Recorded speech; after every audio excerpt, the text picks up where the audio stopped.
2 Kings chapter 18. Now it came to pass in the 3rd year of Hoshea, the son of Elah, king of Israel, that Hezekiah, the son of Ahaz, king of Judah, began to reign. He was 25 years old when he became king, and he reigned 29 years in Jerusalem. His mother's name was Abba, the daughter of Zechariah. And he did what was right in the sight of the Lord, according to all that his father David had done. He removed the high places and broke the sacred pillars, cut down the wooden images, and broke in pieces the bronze serpent that Moses had made. For until those days the children of Israel burned incense to it and called it Nehushtan. He trusted in the Lord God of Israel, so that after him was none like him among all the kings of Judah, nor were there before him. For he held fast to the Lord. He did not depart from following him, but kept his commandments, which the Lord had commanded Moses. The Lord was with him. He prospered wherever he went, and he rebelled against the king of Assyria and did not serve him. He subdued the Philistines as far as Gaza and its territory, from watchtower to fortified city. Now it came to pass in the 4th year of King Hezekiah, which was the 7th year of Hoshea, the son of Elah, king of Israel, that Shalmaneser, king of Assyria, came up against Samaria and besieged it. And at the end of 3 years, they took it. In the 6th year of Hezekiah, that is the 9th year of Hoshea, king of Israel, Samaria was taken. Then the king of Assyria carried Israel away captive to Assyria, and put them in Halah, and by the Habor, the river of Gozan, and in the city of the Medes, because they did not obey the voice of the Lord their God, but transgressed his covenant and all that Moses the servant of the Lord had commanded, and they would neither hear nor do them. And in the 14th year of King Hezekiah, Sennacherib, king of Assyria, came up against all the fortified cities of Judah and took them. Then Hezekiah, king of Judah, sent to the king of Assyria at Lachish, saying, I have done wrong. Turn away from me. Whatever you impose on me, I will pay.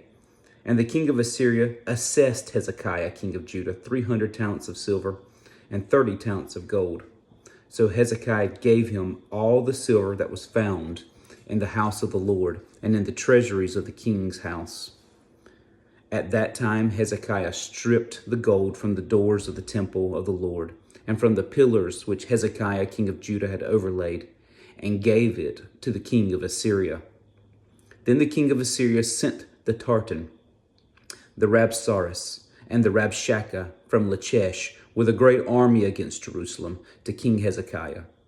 And they went up and came to Jerusalem.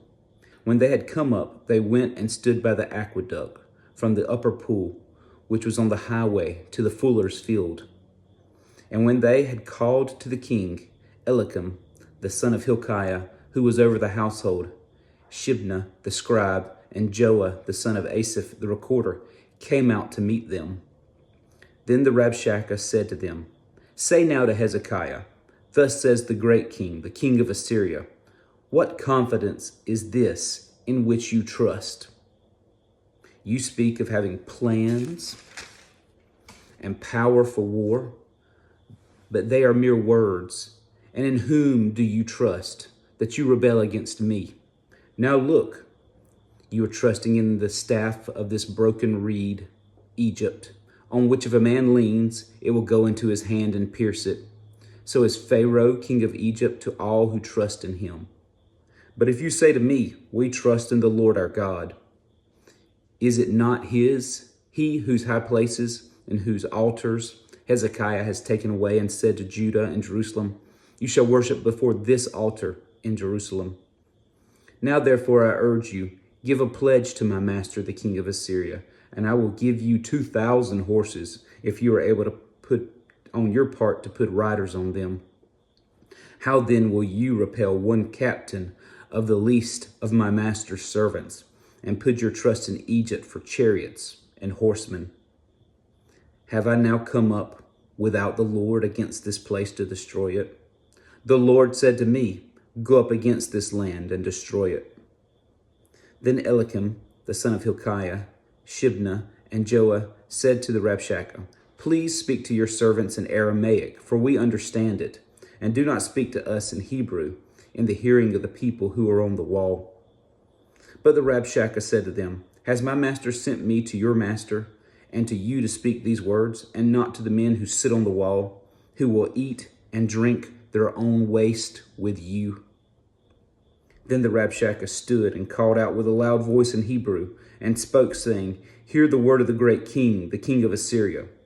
Thus says the king, Do not let Hezekiah deceive you, for he shall not be able to deliver you from his hand. Nor let Hezekiah make you trust in the Lord, saying, The Lord will surely deliver us. This city shall not be given into the hands of the king of Assyria. Do not listen to Hezekiah. For thus says the king of Assyria, Make peace with me by a present, and come out to me, and every one of you eat from your own vineyard, and every one of you from his own fig tree, and every one of you drink the water from his own cistern, until I come and take you away to a land like your own land, a land of grain and new wine, a land of bread and vineyards, a land of olive groves and honey, that you may live and not die. But do not listen to Hezekiah, lest he persuade you, saying, The Lord will deliver us. Has any of the gods of the nations at all delivered its land from the hand of the king of Assyria? Where are the gods of Hamath and Arpad? Where are the gods of Sepharvaim and Hinnom and Ivah? Indeed, have they delivered Samaria from my hand? Who among all the gods of the lands has delivered their countries from my hand, that the Lord should deliver Jerusalem from my hand? But the people held their peace and answered him not a word, for the king's command was, Do not answer him. Then Eliakim, the son of Hilkiah, who was over the household, and Shebna the scribe, and Joah the son of Asaph the recorder, came to Hezekiah with their clothes torn, and told him the words of the Rabshakeh.